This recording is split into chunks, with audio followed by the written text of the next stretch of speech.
Welcome to Beginner's Breadboards, my electronics learning journey. Today we're looking at using N-channel and P-channel MOSFETs as switches.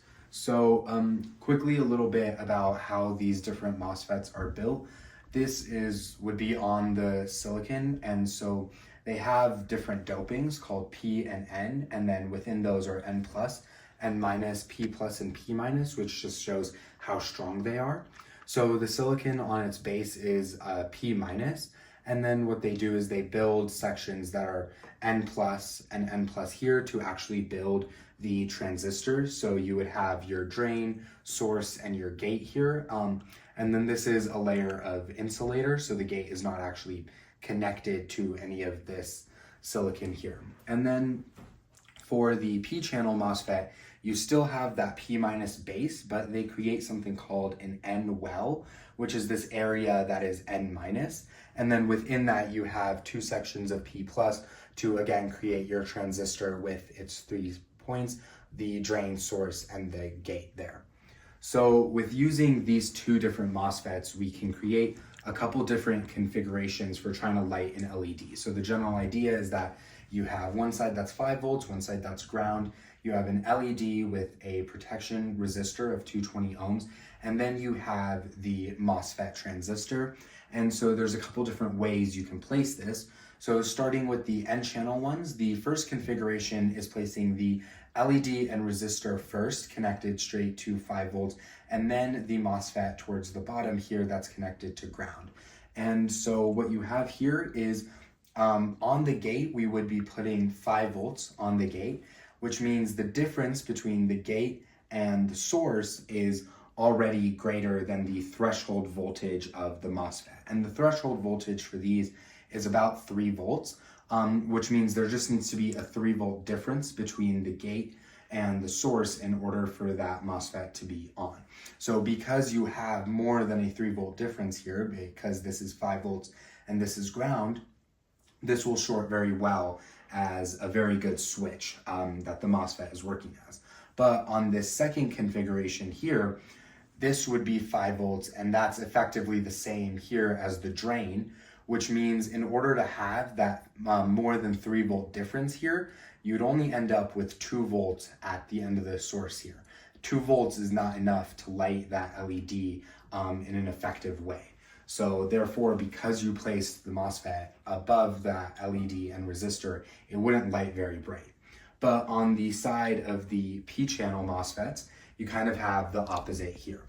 So when you place the P-channel MOSFET above this LED, you would be giving 0 volts to the gate, and then the source would effectively be at 5 volts, which means you have more than enough difference there to actually turn this MOSFET on, which means at the drain side, you're pretty much getting your entire 5 volts, which is more than enough to light this LED. But on the other side here, when we place the MOSFET underneath the LED and resistor, we see that the source, if you give 0 volts to the gate here, the source here, you need a 3 volt difference. So you would have 3 volts sitting here, which again only leaves 2 volts to try to light that LED, which is not sufficient to do so.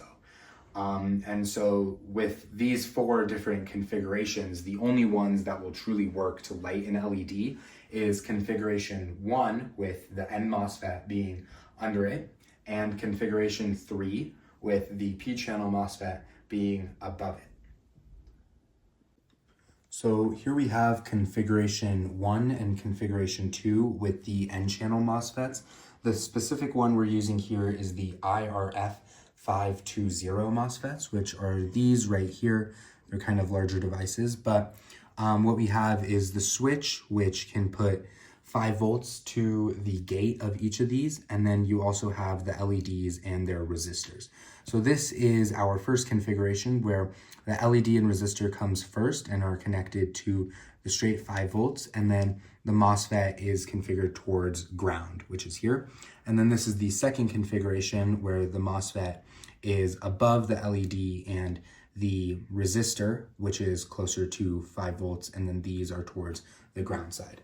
What we're using to power all of this is just a 5 volt supply here, and we're also measuring the source of the second configuration MOSFET here, just to show you the resistance or the voltage that's sitting there.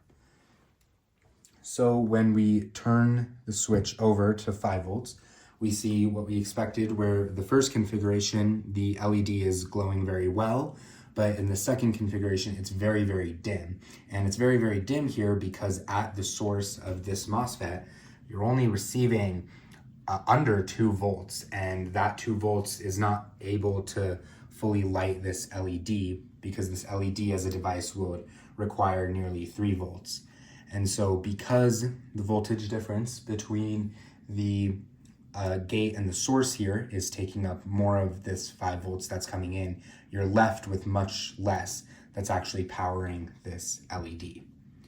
So with these N-channel MOSFETs, this first configuration where the MOSFET is towards the ground side is the only one that actually supplies sufficient energy to the LED.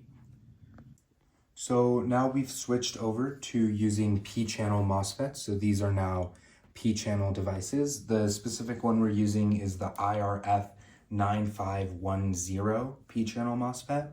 And so with this one right here, this is configuration 4, like we said, with the MOSFET towards the ground side.